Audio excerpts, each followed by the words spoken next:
London Bridge is falling down, falling down, falling down. London Bridge is falling down 'cause British leaders are morons and cowards. In 2017, three jihadis carried out a vehicular and stabbing attack that began on London Bridge. 8 people were killed and 48 were injured. The three jihadis were wearing fake suicide vests. Do you know why they wear fake suicide vests? To make sure that police shoot them because they want to die as martyrs. On Friday, a convicted jihadi who was on parole went on a stabbing spree that ended on London Bridge. 2 people were killed and 3 more were seriously injured. The jihadi, once again, was wearing a fake suicide vest.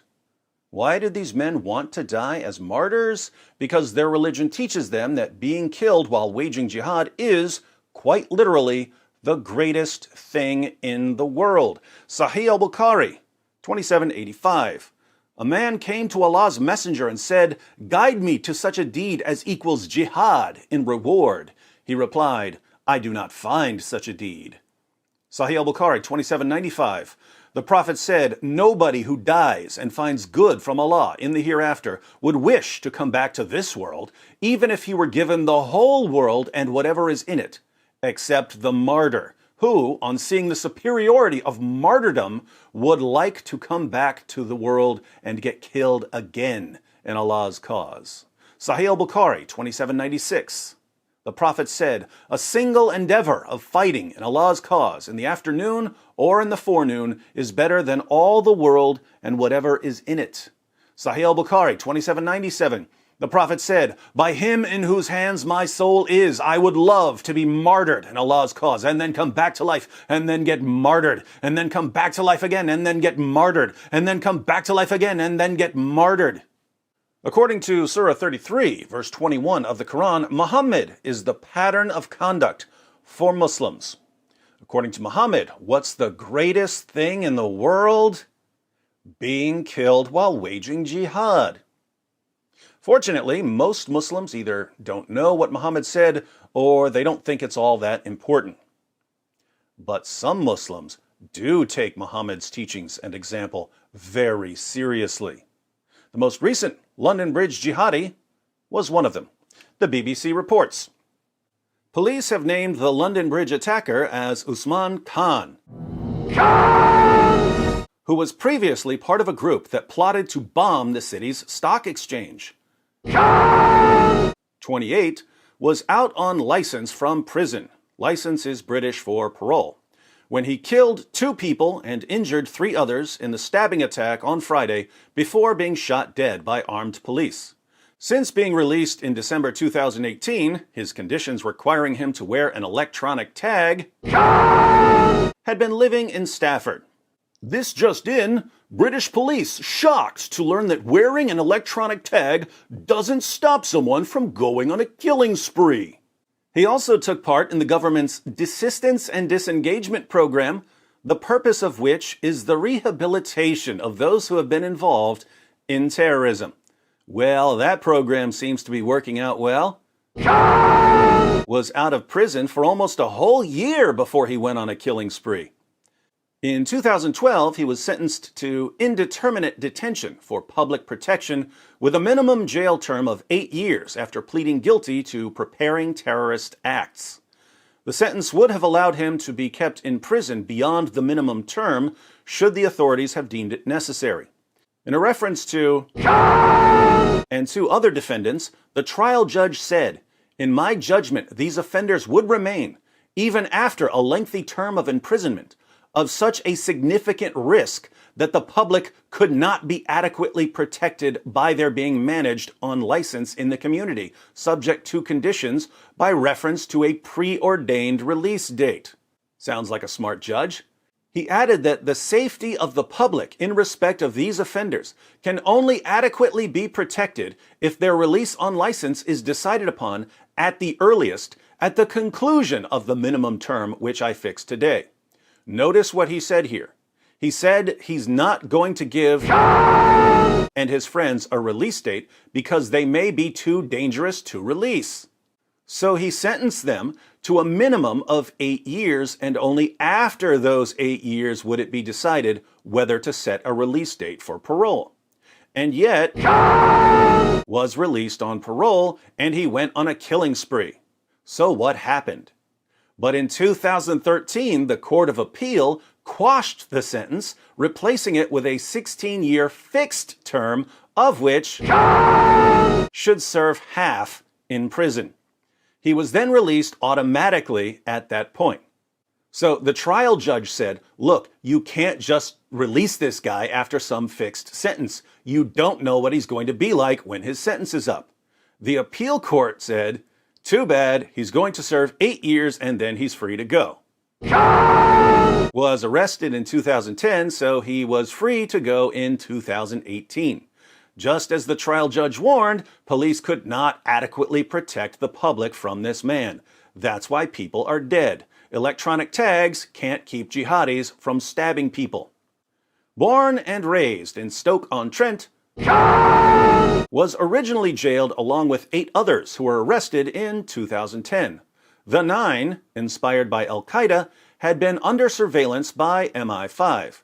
The men, who were from Stoke, Cardiff, and London, were engaged in several plans, one of which involved a plot to place a pipe bomb in the London Stock Exchange. Those from Stoke were overheard discussing potential attacks in their city, including leaving explosive devices in pubs and clubs. Described members of the public as kuffar and dogs. By the way, look at the terms that are used for this group of jihadis. The 9, the men. Apparently, there's no more specific term that would apply to this group of men.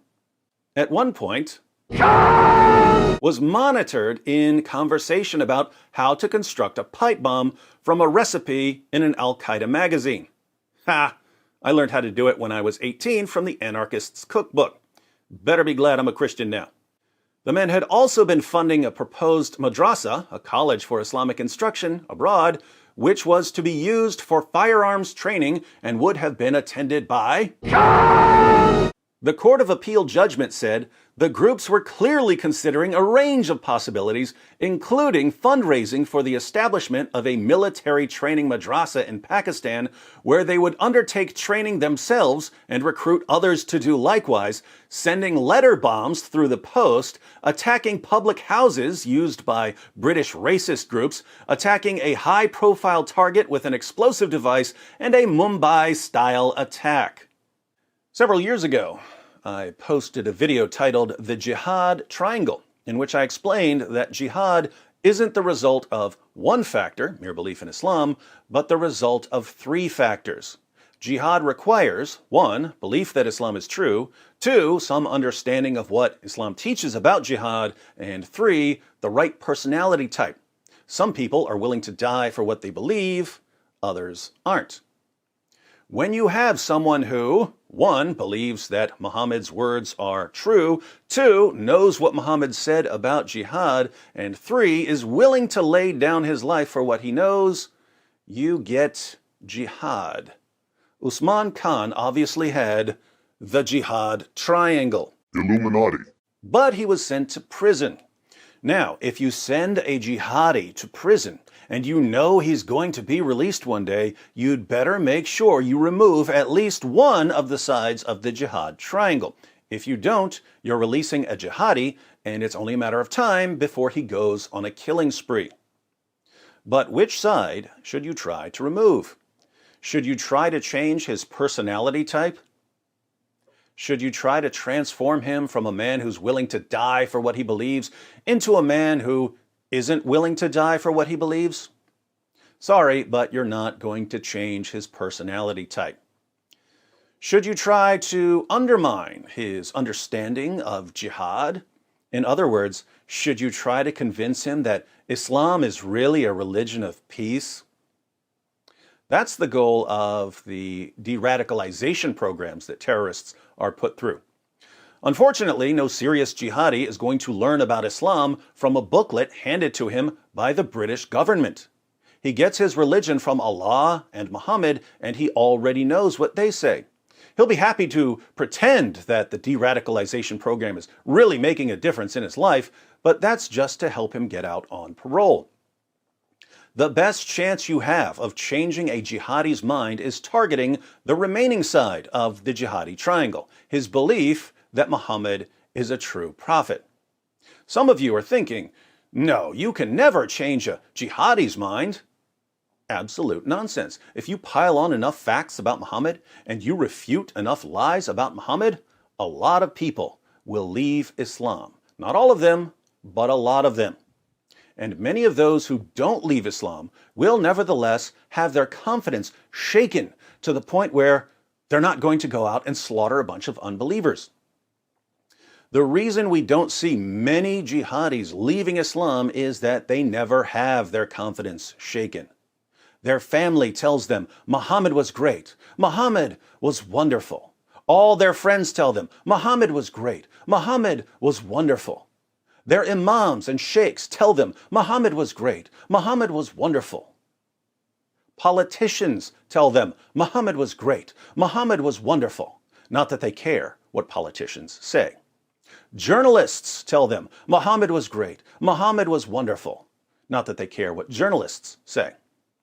Actors tell them Muhammad was great, Muhammad was wonderful. Not that they care what actors say. Educators tell them Muhammad was great, Muhammad was wonderful. Not that they care what educators say. And no one is going to walk up to these guys and tell them the truth about Muhammad because people are scared of them. The point is that all their lives, even after they're convicted of terrorism-related offenses, all they hear is Muhammad was great, Muhammad was wonderful. If they ever somehow hear someone like me talking about Muhammad, I sound like I'm insane because I'm going against the unified testimony of everyone they've ever heard talk about Muhammad. When a jihadi gets out of prison, his faith in Muhammad has not been challenged. It's been encouraged. It's been bolstered. It's been strengthened. And since he's already the sort of person who's ready to lay down his life for what he believes, and he knows that, according to Muhammad, the greatest thing in the world is being killed while slaughtering unbelievers for Allah, people are going to die. What should Usman Khan have learned about Islam while he was in prison? Here some of you are thinking, what could he learn about Islam in prison? He clearly understood Islam so well already. Wrong. Jihadis know what Islam teaches about martyrdom and terrorism. They know the practices they're supposed to follow. But beyond that, all of the information they have about Muhammad has been filtered and sanitized by leaders who don't want them questioning Islam. If they hear a critic point out that Muhammad had sex with a 9-year-old girl, they accept the standard Muslim responses. Oh, it was normal back then, so who are we to judge? The jihadis never have to deal with a serious critique of Islam. So what should Usman Khan have learned about Islam while he was in prison? He should have learned not simply that Muhammad had sex with a 9-year-old girl, but why the Muslim defenses of Muhammad's relationship with Aisha fail. He should have learned not simply that Muhammad married the ex-wife of his own adopted son after causing the divorce by lusting after her, but why the Muslim defenses of Muhammad's marriage to Zainab fail. He should have learned not simply that Muhammad broke his oath to his wives after swearing by the great God Allah that he would stop having sex with his slave girl, but why the Muslim defenses of Muhammad's oath-breaking fail.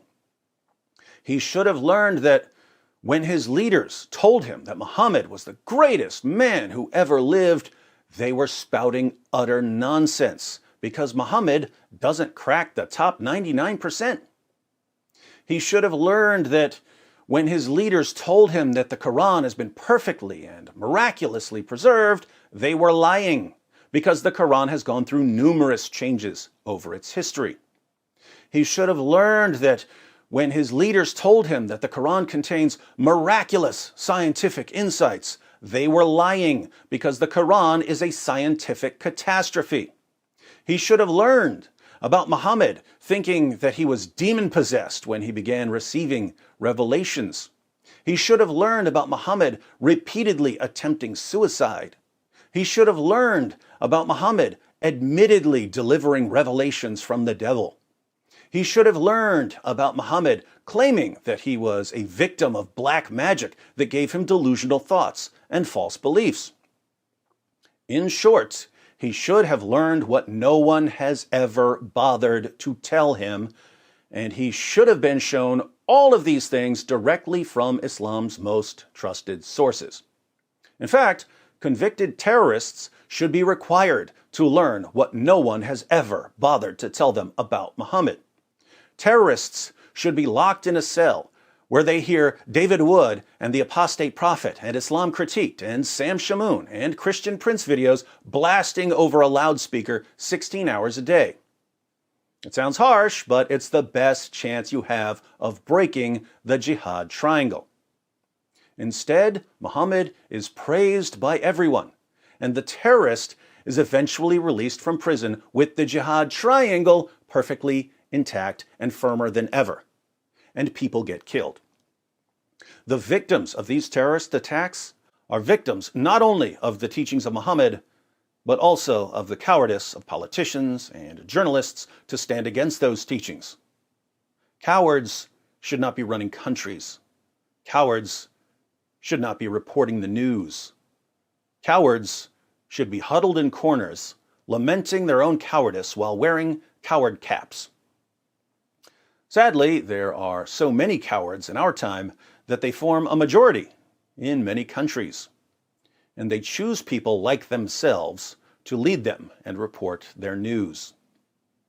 The world doesn't need another coward, my friends. It doesn't need a smarter phone or a better reality show or a faster internet connection or a tastier vegan burger. The world needs courage. Be the courage.